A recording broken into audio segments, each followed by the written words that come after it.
হাই everyone, মই গৌৰৱে আপোনালোক সকলোকে এডুকেশ্যন কেৰিয়াৰ ছাপোৰ্ট এক আলগ নজৰিয়ালৈ স্বাগতম জনাইছোঁ। আজি আমি এনেকুৱা এটা বিষয় আলোচনা কৰিম যিটো বিষয় কেৱল এটা বিষয় নহয়, আমাৰ শৈক্ষিক জীৱনৰ এটা ডাঙৰ সমস্যা। যিটো অসুবিধা, যিটো সমস্যাৰ বাবে বহু ছাত্ৰ ছাত্ৰীয়ে ভালদৰে এক্সামৰ বাবে প্ৰিপেৰেশ্যন কৰাৰ পিছতো, ভালদৰে পঢ়ি পৰীক্ষাত বহাৰ পিছতো এটা ভাল নম্বৰ আনিবলৈ সক্ষম নহয়, যাৰ ফলস্বৰূপে পৰীক্ষকৰ ওচৰত ছাত্ৰ বা ছাত্ৰীজনীৰ এটা বেয়া ইম্প্ৰেশ্যন পৰে। পৰীক্ষকজনে এইটো ভাবিবলৈ বাধ্য হয় যে ছাত্ৰ বা ছাত্ৰীজনে এই কথাটোনো নাজানেনে, পৰীক্ষাত যে এনেদৰে লিখিব লাগে বা এনেদৰে পৰীক্ষাটো এটেণ্ড কৰিব লাগে সেইটোনো নাজানে। এনেকুৱা এটা বেয়া ইম্প্ৰেশ্যন ছাত্ৰ বা ছাত্ৰীজনীৰ পৰে। তো কিনো সেই অসুবিধাটো, সেই অসুবিধা বা সেই বিষয়টোৰ বিষয়ে আজি আমি এই ভিডিঅ'টোত আলোচনা কৰিম। তো আহা ভিডিঅ'টো আৰম্ভ। তো সেই বিষয়টো হৈছে পৰীক্ষাত কুৱেশ্যন এনচাৰ লিখাৰ শুদ্ধ পদ্ধতি। কি পদ্ধতিত লিখিলে আমি পৰীক্ষাত ভাল মাৰ্কছ, বেছিতকৈ বেছি এটা ভাল মাৰ্কছ ৰাখিব পাৰোঁ, সেই বিষয়ে আমি আলোচনা কৰিম। তো প্ৰথম কথা, আমি কোনটো মাৰ্কত কিমান পৰিমাণত লিখিব লাগে আৰু কেনেদৰে লিখিব লাগে তাৰ বিষয়ে আমি জানিব লাগিব। আমাৰ পৰীক্ষাত এটাত বিভিন্ন প্ৰকাৰৰ মাৰ্কছ থাকে, যেনেকৈ 1 নম্বৰীয়া কুৱেশ্যন থাকে, 2 নম্বৰীয়া থাকে, 3 নম্বৰীয়া থাকে, 6 নম্বৰীয়া, 4 নম্বৰীয়া, 10 নম্বৰলৈ আমাৰ এইচএছত কুৱেশ্যন আহে। তো আমি 1 নম্বৰীয়া কুৱেশ্যনটো যেনেকৈ লিখিম, 10 নম্বৰ কুৱেশ্যনটো সেনেকৈ লিখিলে নহ'ব।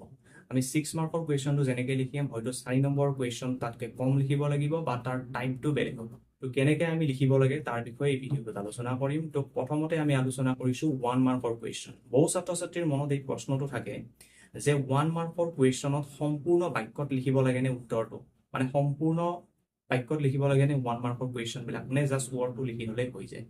তো ইয়াৰ এনচাৰটো হ'ব যে যদি তোমাৰ হাতত সময় আছে, যদি তুমি ভাবা যে 3 ঘণ্টাত মই গোটেই কুৱেশ্যন পেপাৰছখন লিখিব পাৰিম, যদি তোমাৰ এইটো বিশ্বাস আছে যে তোমাৰ হাতত টাইম থাকিব, তেনেহ'লে তুমি গোটেই বাক্যত লিখিব পাৰা। কিন্তু বহু ক্ষেত্ৰত বহু এনেকুৱা ছাবজেক্ট আছে য'ত জাষ্ট এটা বাক্যতো তুমি এনচাৰটো লিখিব পাৰা, যেনেকৈ লজিক এণ্ড ফিলচফি বা পলিটিকেল চায়েন্স। পলিটিকেল চায়েন্স বা লজিক এণ্ড ফিলচফিৰ বহি চালে বিশেষকৈ সম্পূৰ্ণ বাক্যত শিক্ষকে সম্পূৰ্ণ বাক্যত এনচাৰটো নিবিচাৰে। এটা ৱৰ্ডত লিখিলেও তুমি 1 মাৰ্কে পাবা।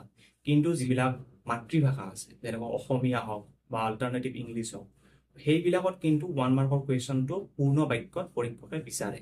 কিন্তু তোমাৰ এটা চিক্ৰেট ট্ৰিক আছে, যিটো ট্ৰিক তুমি যদি ব্যৱহাৰ কৰা তেনেহ'লে বেছি ভাল হ'ব। তুমি 1 মাৰ্কৰ কুৱেশ্যনকেইটা নিলিখি একেবাৰে শেষতো লিখিব পাৰা। এইটো ট্ৰিক বহুত ছাত্ৰ ছাত্ৰীয়ে, বহুত একচুৱেলি টপাৰ আছে, এইটো ব্যৱহাৰ কৰে। তো তুমিও এইটো ব্যৱহাৰ কৰিব পাৰা, কিন্তু মই এইটো প্ৰেফাৰ নকৰোঁ। কাৰণ বহু ছাত্ৰ ছাত্ৰীৰ কি হয়, পিছত লিখিম বুলি ভাবোঁতে কুৱেশ্যনৰ এনচাৰসমূহ মনত নাথাকে। তো সেইটো সময়ত মোক দুখ নিদিবা। তো 1 মাৰ্কৰ কুৱেশ্যনটো যদি তুমি প্ৰথমতে লিখিলে যদি পিছত পাহৰি যাম বুলি ভাবা, তেনেহ'লে প্ৰথমতে লিখিবা। আৰু যদি তুমি ভাবা যে সময় ৰৈ যাব, তেনেহ'লে সময় পাৰিম মিলাব, তেনেহ'লে তুমি পুৰা বাক্যত লিখিব পাৰা। কিন্তু লজিক এণ্ড ফিলচফি বা পলিটিকেল চায়েন্স বা এডুকেশ্যনৰ দৰে ছাবজেক্টত তুমি যদি ভালদৰে লিখা, এটা ৱৰ্ডতো তুমি মাৰ্কছ পাবা। এতিয়া আমি আলোচনা কৰিম 2 মাৰ্কৰ কুৱেশ্যনসমূহত আমি কেনেদৰে লিখিব লাগে। 2 মাৰ্ক বা 3 মাৰ্ক বা 4 মাৰ্ক। বিশেষকৈ 2 আৰু 3টোৰ আলোচনা কৰোঁ। 2 আৰু 3 প্ৰশ্নই নাহে যে সম্পূৰ্ণ বাক্যত লিখিম নে নিলিখিম, কাৰণ 2 বা 3 আমাক যিটো সুধিছে জাষ্ট সেইটো লিখিব লাগে। কুৱেশ্যনটো এনেদৰে দিয়া থাকে, যি ছাবজেক্টে নহওক কিয়, কুৱেশ্যনটো এনেদৰে দিয়া থাকে যে তাত কেৱল এনচাৰটো বিচাৰে। তো আমি তাত এনচাৰটো দিলে হ'ল, বেছি তাত মাথা মাৰি থাকিব নালাগে। তো এতিয়া আমি আলোচনা কৰিম 4 মাৰ্কৰ কুৱেশ্যনৰ এনচাৰ এটা কেনেদৰে লিখিব লাগে। তো 4 মাৰ্কৰ কুৱেশ্যনৰ এনচাৰটো আমি চিম্পলি লিখিব পাৰোঁ, যেনেকৈ 2 আৰু 3।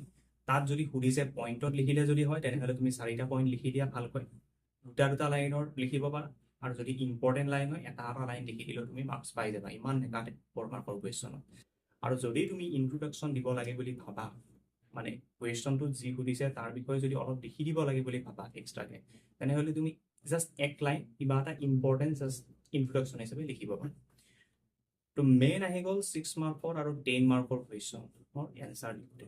তো 6 মাৰ্ক আৰু 10 মাৰ্কৰ এনচাৰতে বহু ছাত্ৰ ছাত্ৰীয়ে কম নম্বৰ পায়, কাৰণ তেওঁলোকে বহু ছাত্ৰ ছাত্ৰীয়ে নেজানে যে 6 মাৰ্কৰ বা 10 মাৰ্কৰ কুৱেশ্যনৰ এনচাৰ এটা কেনেদৰে লিখিব লাগে। তো 6 মাৰ্কৰ কুৱেশ্যন এটাৰ আমি এক্সাম্পল লৈছোঁ পলিটিকেল চায়েন্সৰ এটা কুৱেশ্যন, যে চিপকো আন্দোলনৰ বিষয়ে চমুকৈ আলোচনা কৰা। তো এই যিটো কুৱেশ্যন ইয়াত সুধিছে চিপকো আন্দোলনৰ বিষয়ে আলোচনা কৰা বুলি কৈছে। তো তুমি প্ৰথমতে চিপকো আন্দোলননো কি হয় তাৰ বিষয়ে অন্তত 4টা বা 5টা লাইন লিখি ল'ব লাগিব, যাক কওঁ আমি আমাৰ ভাষাত কওঁ ইন্ট্ৰডাকশ্যন। প্ৰথমতে এটা সৰু পেৰেগ্ৰাফত 4টা লাইন লিখা, 5টা লাইন লিখা, জাষ্ট এটা ইন্ট্ৰডাকশ্যন দিয়া আছে চিপকো আন্দোলননো হয় কি একচুৱেলি।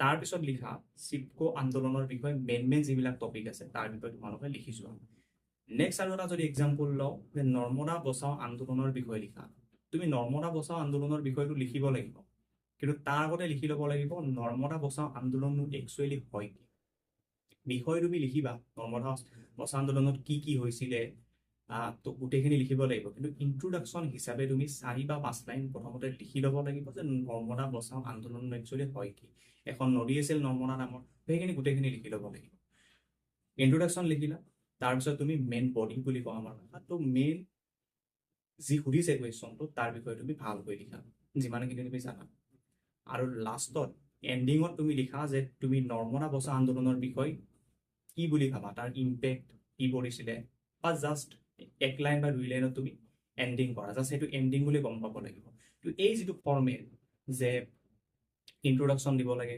মেইন বডিটো লিখিব লাগে আৰু শেষত এটা এণ্ডিং দিব লাগে এনসাৰ এই ৰুলটো তুমি ফলো কৰিলে নিশ্চয় ভাল মাৰ্কছ পাবা কাৰণ এই যিটো 6 মাৰ্কৰ কুৱেশ্যন ইয়াত মাৰ্কছসমূহ ভগাই থোৱা থাকে আগতে ইন্ট্ৰোডাকশ্যনত কিবা এটা মাৰ্ক থাকে মেইন বডিটোত কিবা এটা মাৰ্ক থাকে অৰ্থাৎ মেইন যেটো তুমি লিখিবা মাজত আৰু এণ্ডিঙত কিবা এটা মাৰ্কছ থাকে তো এইটো তুমি মিলাই লিখিব পাৰিলে ভাল মাৰ্কছ পাবাই আৰু এই ৰুলটো ফলো হয় 10 মাৰ্কৰ কুৱেশ্যন 10 মাৰ্কৰ কুৱেশ্যন জেনেৰেলি এডুকেশ্যন সাবজেক্টত আহে আৰু বহুত সাবজেক্টত আহে তো এই ৰুলটো তাতো ফলো হয় তাৰ ইন্ট্ৰোডাকশ্যনটো অলপ বাঢ়ি যাব যদি 10 মাৰ্কৰ কুৱেশ্যন হয় ইন্ট্ৰোডাকশ্যনটো অলপ বাঢ়ি যাব হয়তো তুমি হাফ পেজ লিখিব লাগিব 7-8 লাইন বা 10 লাইন লিখিব লাগিব আৰু মেইন বডিটো এনেকৈ বেছিকৈ লিখিব লাগিব আৰু এণ্ডিংটো অলপ বেছিকৈ লিখিব লাগিব তো এই যে পৰীক্ষাত কুৱেশ্যন এনসাৰ লিখাৰ শুদ্ধ পদ্ধতি ফাৰ্ষ্ট পাৰ্টটোত আমি আলোচনা কৰিলোঁ কুৱেশ্যনৰ এনসাৰ এটা লিখোঁতে আমি কি ষ্ট্ৰাকচাৰ ফলো কৰিব লাগে কোনটো মাৰ্কত কিমান লিখিব লাগে তাৰ বিষয়ে আলোচনা কৰিলোঁ কিন্তু ইয়াৰ উপৰিও আৰু কিছুমান